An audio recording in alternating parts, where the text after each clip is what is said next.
देश न्यूज में आपका स्वागत है। मैं हूं आपके साथ धर्मिष्ठा और आप देख रहे हैं हमारा खास कार्यक्रम पर्दाफाश।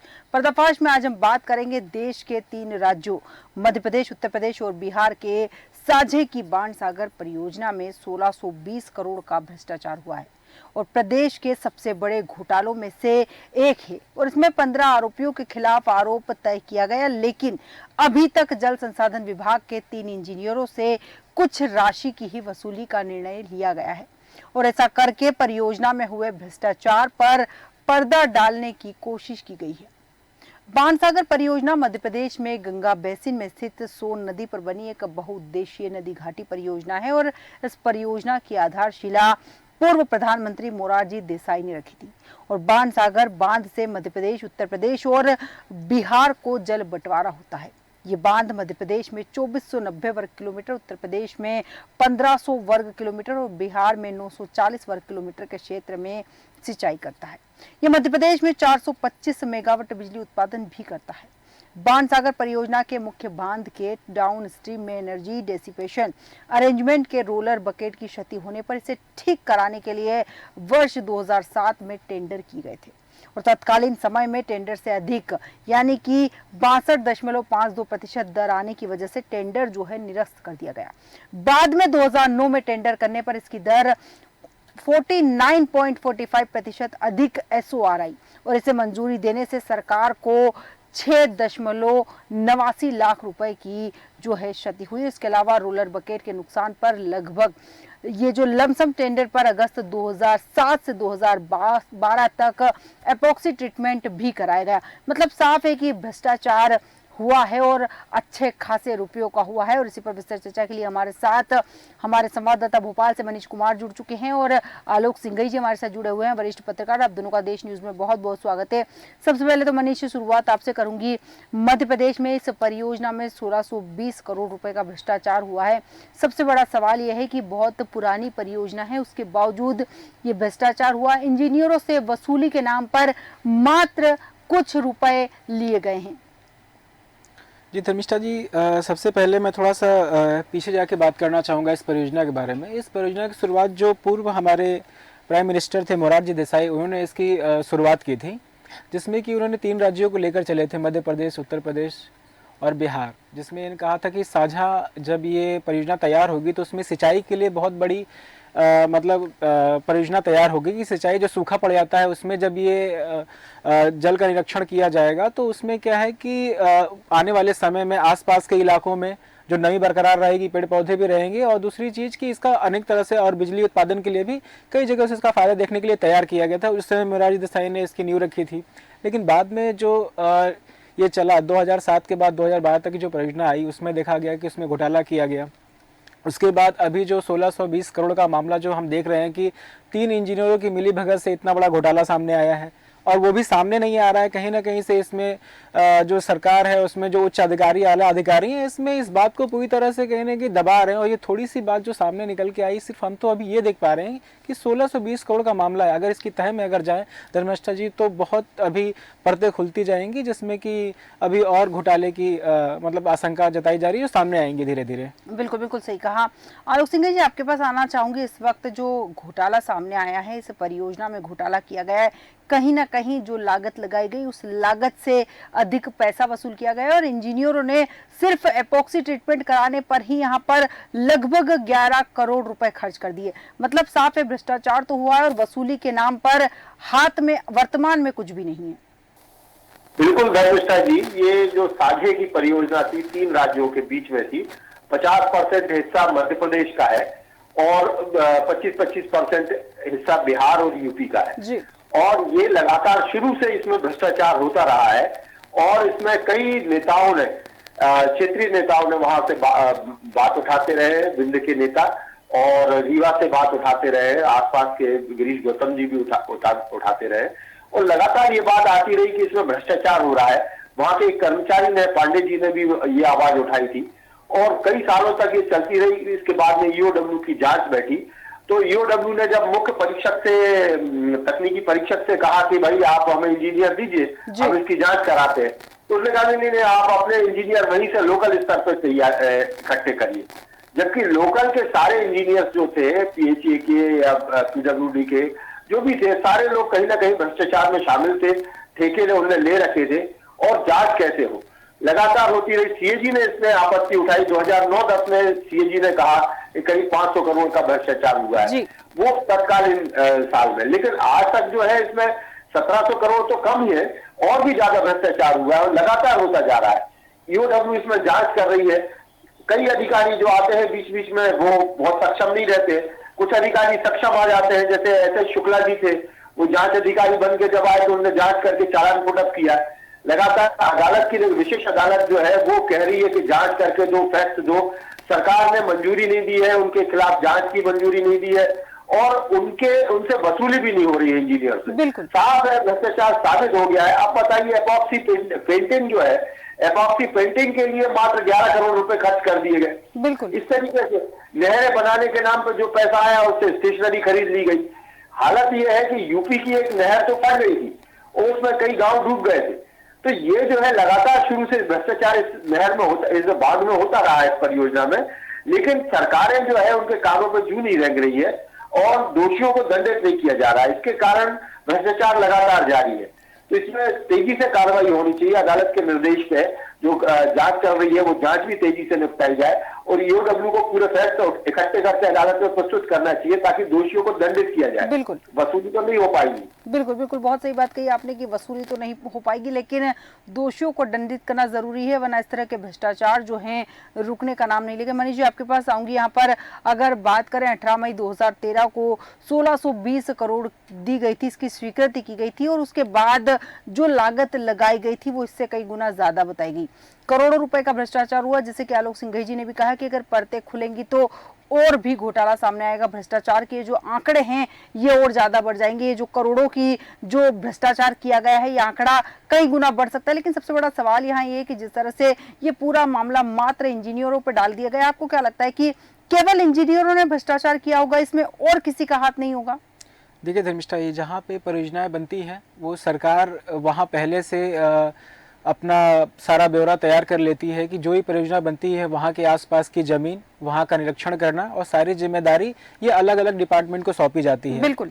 और जब डिपार्टमेंट सौंपी जाती है तो पहला निकल के आती है कि उसमें जो मिनिस्टर होते हैं आसपास के, उनको पहले उसमें सम्मिलित किया जाता है, उनकी मीटिंग होती है जिसमें कि निकल के आता है कि जो परियोजना तैयार हो रही है, जैसे कि जल जो मंत्री हैं उनसे पहले ये कि इसमें जो ये परियोजना बनेगी तो कितनी सफल होगी, कितनी नहीं होगी, तो इनको सारी चीज़ें पहले से पता होती है। उसके बाद जब ये खाका एक तैयार कर लेते हैं, उसके हिसाब से ये गवर्नमेंट को एक डाटा देते हैं कि इतना से इतना बजट में ये चीज़ तैयार हो जाएगी। उसके दौरान जो क्या करते हैं, पहले से मिली भगत, जैसे कि उसमें जो भी टेंडर पास करते हैं वो, जहाँ के मिनिस्टर हो गए वो, तो इसमें ऊपर से नीचे तक जो पूरा सिस्टम होता है वो कहीं ना कहीं से इसमें लिप्त होता है। तो अभी तो सिर्फ 1620 करोड़ का मामला सामने आया, और अगर इसको देखा जाए तो ये मामला बहुत पुराना है और अभी जो खुल के सामने आया है, तो इसमें कहीं ना कहीं से देखने वाली बात ये होती है कि जैसे कि हम फंसते हैं, बिल्कुल, तो क्या करते हैं कि अपने नीचे वालों पे हम दोषारोपण कर देते हैं, चाहे किसी माध्यम से, चाहे डरा के, चाहे धमका के, चाहे कोई भी माध्यम हो। तो उसी तरह से ये मामला जो 1620 करोड़ है, कहीं ना कहीं से ये तीन जो हम इंजीनियर्स की बात कर रहे हैं, इतना बड़ा घोटाला ये पॉसिबल नहीं है, सोचने वाली बात भी नहीं है कि तीन सिर्फ इंजीनियर ये कर पाएंगे। इसमें कहीं ना कहीं एक बड़ी साख जुड़ी है और ये कहीं ना कहीं से सरकार की जब इस पे नज़र पड़ी है, इसको बचने के लिए इन पे दोषारोपण करके इनको पूरी तरह से फंसाने का काम किया गया है। बिल्कुल मनीष जी, सही कहा आपने कि यहाँ कहीं ना कहीं संलिप्तता कुछ और लोगों की भी है, लेकिन कहीं ना कहीं इन छोटे लोगों को टारगेट किया जा रहा है और इन्हें फंसाकर कहीं ना कहीं खुद को बचाने की कोशिश की जा रही है। आलोक सिंघई जी, आपके पास आऊंगी। 1620 करोड़ का भ्रष्टाचार हुआ है और प्रदेश के सबसे घोटालों में से, जो सबसे बड़े घोटाले उसमें से एक भी है।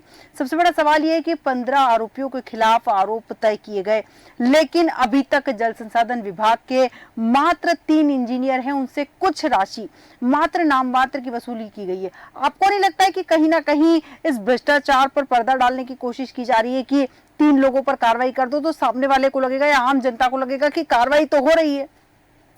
बिल्कुल बिल्कुल बिल्कुल, किस्तों में वसूली हो रही है, बहुत छोटी छोटी किस्तों में वसूली हो रही है। कहां से वो पूर्ति कर पाएंगे? और फिर पूरे अधिकारियों से नहीं हो रहे, कई लोग इसमें शामिल हैं। आप ये देखिए कि मोरारजी देसाई जी ने भले बांध की शुरुआत कराई थी, लेकिन उसके बाद में अटल बिहारी जी ने उनके कार्यकाल में इस पर पैसा आना शुरू हुआ और उसके बाद में करप्शन भी वैसे ही चलता रहा। ज्यादा पैसा, ज्यादा करप्शन, और वो करप्शन में कई लोग शामिल थे, कई नेता शामिल थे, कई ठेकेदार शामिल थे। ठेकेदारों की प्रॉपर्टीज आज इतनी ज्यादा हो गई है, बड़े बड़े ठेके ले रहे हैं वो, और वो पैसा जो है वो बांटते भी हैं अधिकारियों के साथ भी। अब वो पैसा कहां से वापस आएगा? अधिकारियों के पास तो अकेला गया नहीं, ठेकेदारों को भी बढ़ा के एस्टीमेट बढ़ा के काम दिए गए हैं। तो वो जो पैसा है एग्जीक्यूट करके निकाला गया है, वो पैसा वापस कैसे आएगा? तो जाहिर सी बात है, इसमें वसूली तो नहीं हो पाएगी, इसमें दंड देना बहुत जरूरी है, क्योंकि ये जो है इस तरीके से भ्रष्टाचार तो लगातार होता रहेगा और अभी भी हो रहा है। बिल्कुल। तो इस पे निगरानी रखना जरूरी है कि भ्रष्टाचार ना हो। और ये एपॉक्सी पेंटिंग जैसे पे 11 करोड़ खर्च कर दी जाए, बजट 11 करोड़ से ज्यादा, अनुमति ली 11 करोड़ की, उससे ज्यादा खर्च कर दिया, तो ये जो है इस तरीके से करप्शन जो है इसको रोका जाना चाहिए। दंड के बगैर नहीं हो पाएगा ये। बिल्कुल सही कहा आपने कि दंड के बगैर इस पर कोई कार्रवाई नहीं हो पाएगी। लेकिन सबसे बड़ा सवाल तो यही आलोक जी, जिस तरह से आपने भी कहा कि बहुत पुराना मामला है, बावजूद इसके जो इसकी रफ्तार है कार्रवाई करने की, भ्रष्टाचारियों पर कार्रवाई करने की, इसकी रफ्तार आपको नहीं लग रहा है कछुए की चाल से भी ज्यादा धीमी है? बिल्कुल, और कछुए की चाल वो भी इसलिए क्योंकि अदालत में पहुंच गया, चालान पुटअप हो गया तो अदालत की निगरानी में हो गया।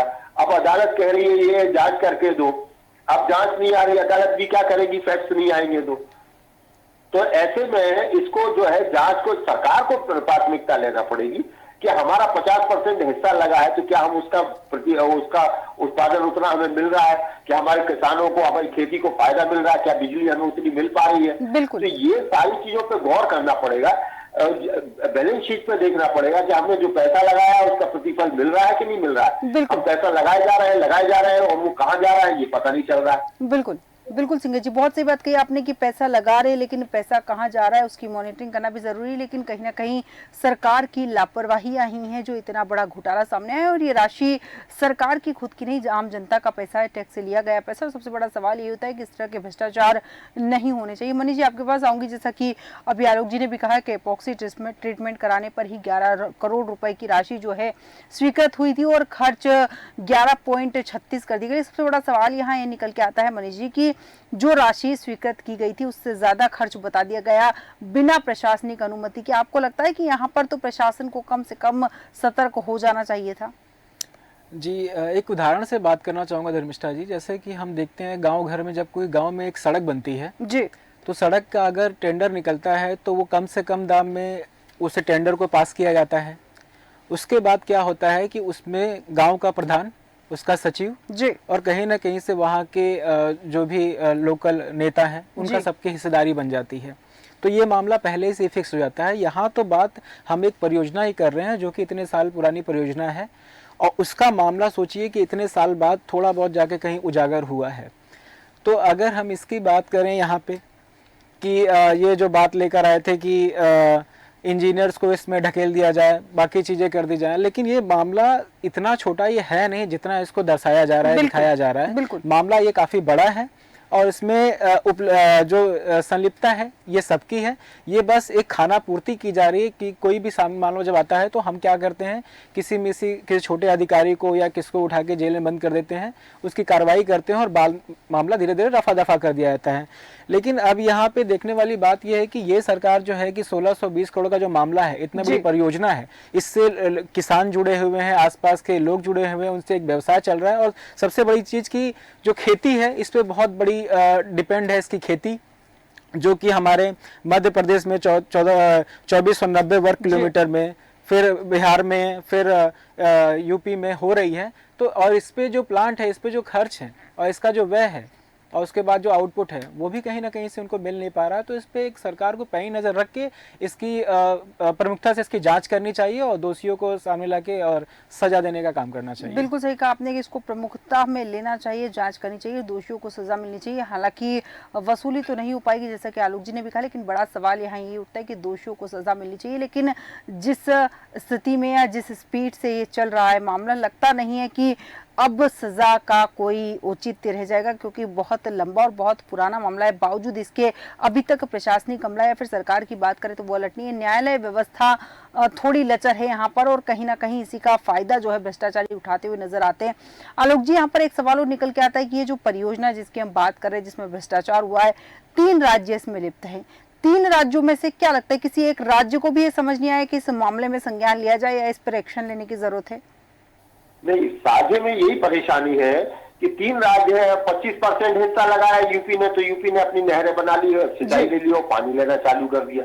यूपी ज्यादा बेनिफिट में है। लेकिन आप ये देखें कि मध्य प्रदेश इसका नोडल एजेंसी के रूप में था, 50% राशि लगाई थी। बांध हमारे क्षेत्र में बना हुआ है, हमारा डूब क्षेत्र ज्यादा था, हमने जो है उसका हर्जाना हमने ज्यादा दिया, और ऐसी स्थिति में हम कम लाभ ले पा रहे हैं। तो ये क्या मध्य प्रदेश के शासकों को नहीं समझ में आ रहा था कि हम जो है इतनी बड़ी पूंजी लगा के कम बेनिफिट ले रहे हैं?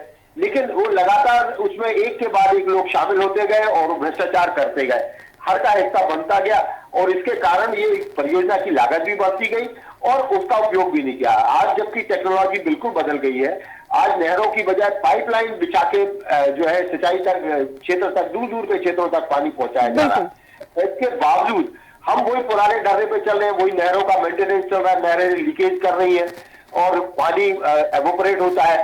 तो ये सारी चीजें जो है हम सुधार नहीं पाए। इतनी लंबी परियोजना में हमने तकनीकी आधार पर समय के अनुसार उसमें अपग्रेडेशन नहीं किया।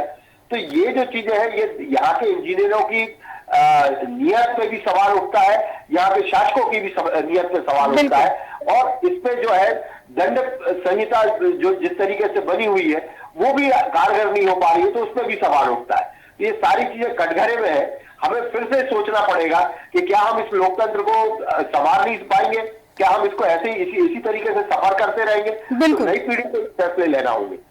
बिल्कुल सही कहा आपने कि एक्शन होना चाहिए, और नई पीढ़ी को हम क्या दे रहे हैं, जैसे कि आपने सवाल भी बहुत अच्छा किया है, क्योंकि जिस तरह से भ्रष्टाचार सामने आ रहा है, मध्य प्रदेश का कहीं ना कहीं बहुत हिस्सा है, बहुत खर्च हुआ है और लाभ बहुत कम मिल रहा है। और सबसे बड़ा सवाल यहाँ यही आता है कि 15 लोगों को आरोपी बनाकर कटघरे में खड़ा कर दिया, लेकिन मात्र 3 को सामने लाया गया और कहीं ना कहीं भ्रष्टाचार पर पर्दा डालने की कोशिश की गई इस पूरी परियोजना के दौरान। मनीष जी, आपके पास आऊंगी। 1620 करोड़ रुपए राशि छोटी नहीं होती है। आम जनमानस की बात करें तो अगर वो 100 रुपए भी चुरा लेता है और जब पुलिस उसके दरवाजे पर पहुंचती है तो वो घबरा जाता है। ऐसे में यहाँ आपको नहीं लगता है कि जिम्मेदार अधिकारियों का दायित्व ज्यादा बन जाता है? 1620 करोड़ रुपए का भ्रष्टाचार सीधे तौर पर कर दिया जाता है। देखिए धर्मिष्ठा जी, एक कहावत कही गई है कि जितनी बड़ी चोरी उतनी बड़ी साजिश। बात यहाँ पे ये निकल के आती है, अगर कि कोई 100 रुपये की चोरी करता है या फिर कोई चोर हमारे सामने पकड़ा जाता है तो पुलिस वाला उसे एक हवलदार भी पकड़ के पीट के जेल में डाल के दिखा देता है कि हम बहुत ईमानदार हैं। लेकिन वही जब मामला बड़ी धनराशि का आता है तो इसमें बड़े लोग संलिप्त होते हैं। जैसा कि मैं पहले ही बता चुका हूँ कि बिना जब परियोजनाएं बनती हैं तो इसमें सबसे पहले सरकार उसमें सम्मिलित होती है, परियोजनाओं को तैयार करती है। जब सरकार परियोजनाओं को तैयार करती है तो उससे संबंधित जो भी नेतागण होते हैं उनके हाथ में ये टेंडर दिया जाता है और वो उसके बाद जो भी टेंडर निकलता है डिस्ट्रीब्यूट किया जाता है। तो इसमें जब इतनी बड़ी बात आ रही है तो उसमें कट ऑफ जिसको बोलते हैं परसेंटेज, वो नेता का भी बनता है, वो जो टेंडर लेता है उसका भी बनता है, और उससे जो नीचे जुड़ते जाते हैं कड़ी उसमें। और आते आते क्या बचता है कि जिसके लिए पॉलिसी यानी कि ये जो कि लोगों के लिए, आम लोगों के लिए, हम लोगों के लिए जो तैयार की जाती है, बचते बचते वो खत्म हो जाती है। और जिस तरह से मामला 9 करोड़ में 9 कुछ करोड़ में उसको तैयार होना था, वो 11.36 करोड़ में उन्होंने बजट बनाया जो कि उससे ऊपर गया। और कहीं ना कहीं से ये देखना है कि जो ये बना रहे हैं, तैयार कर रहे हैं, इसमें भी कोई यहाँ स्पष्टीकरण नहीं है, कोई साफ नहीं है, वो सिर्फ आंकड़ा लाके उनको दिखाया जा रहा है। बिल्कुल। तो जो 15 आरोपी दिखाए गए हैं उसमें से 3 छांट के निकाले गए हैं, वो वैसे निकाले गए हैं जिनका सोर्स नहीं होगा या जो मतलब बड़े हद तक ना पहुंचे, उनको दूसरा पड़ करके रोकने का वहां काम किया। बिल्कुल सही कहा आपने कि कहीं ना कहीं 3 जो अपराधी सामने लाए गए हैं वो सोची समझी रणनीति के तहत लाए गए। आलोक सिंह जी, आपके पास आऊंगे, अंतिम प्रतिक्रिया चाहूंगी आपकी यहाँ पर। मैं आपको लगता है जल संसाधन विभाग की सबसे ज्यादा बड़ी लापरवाही यहाँ हुई है? बिल्कुल, जल संसाधन विभाग वैसे भी ये माना जाता है कि सबसे करप्ट विभाग है, क्योंकि बड़े बड़े बांध होते हैं, बड़े बड़े पुल बनती है, सारी चीजें में कहा जाए कागज पे भी बन जाते हैं। तो वैसे ही इसकी छवि खराब है। कुछ समय में बीच में कुछ अधिकारी आए जिनने सुधार किए, लेकिन वो सुधार ज्यादा नहीं होते हैं, क्योंकि कहाँ निगरानी रखेंगे। इसमें सबसे बड़ी चीज है कि जनता की निगरानी भी नहीं हो पाती है, क्योंकि आप जानकारियां देते नहीं है। तो ऐसी स्थितियों में बहुत सारी चीजों में कहा जाए कि प्राइवेट एजेंसीज को इसमें शामिल करना पड़ेगा। अब किया जाता है, वैसे तो ठेकेदार सारे प्राइवेट हैं, लेकिन जब अधिकारी खुद ही चोरी करने में शामिल हो जाएंगे तो कैसे पकड़ा जाएगा। तो इसलिए जो है अधिकारी भी हो जाते हैं, फिर नेतागण भी हो जाते हैं, मंत्री भी हो जाते हैं, ये सारी चीजें जो है सबको पैसा चाहिए। लेकिन जब तक हमारी जांच एजेंसियां काम नहीं करेंगी, तेजी से काम नहीं करेंगी, दोषियों को दंडित नहीं करेंगी, तब तक इस तरीके की लचर व्यवस्था चलती रहेगी। बिल्कुल, आखिर किसी ना किसी पर तो जिम्मेदारी फिक्स करनी पड़ेगी। बिल्कुल बिल्कुल सिंघल जी, बहुत सही बात कही आपने कि किसी न किसी को तो जिम्मेदारी समझनी होगी और इस मामले में कार्रवाई करने की जरूरत है, क्योंकि बहुत पुराना मामला है। 1620 करोड़ रुपए की बात है। अब कम से कम विभाग को यहाँ अलर्ट हो जाना चाहिए और इस पर पर्दा डालने की बजाय इस मामले पर खुलकर सामने आना चाहिए और आरोपियों पर कार्रवाई भी करनी चाहिए। लेकिन अब देखना दिलचस्प होगा कि क्या कार्रवाई की जाती है। मनीष जी और आलोक सिंघल जी, बहुत बहुत धन्यवाद हमारे साथ चर्चा में शामिल होने के लिए। हम बात कर रहे थे परियोजना की जिसमें 1620 करोड़ रुपए का घोटाला हुआ है। इंजीनियरों ने सिर्फ एपॉक्सी ट्रीटमेंट कराने पर 11 करोड़ की निविदा स्वीकृति करते हुए 11 करोड़ 36 लाख रुपए खर्च कर दिए और स्वीकृत राशि से अधिक पैसा खर्च करने की उन्होंने प्रशासनिक स्वीकृति भी नहीं ली। सबसे बड़ा सवाल, बिना स्वीकृति के जो राशि खर्च की गई है उस पर भी जिम्मेदार अधिकारी पर्दा डालने की कोशिश कर रहे हैं। अब देखना दिलचस्प होगा कि इस मामले में क्या कार्रवाई होती है और दोषियों को क्या सजा मिलती है। हमारे आज के खास कार्यक्रम में इतना ही। बने रहिए देश न्यूज के साथ।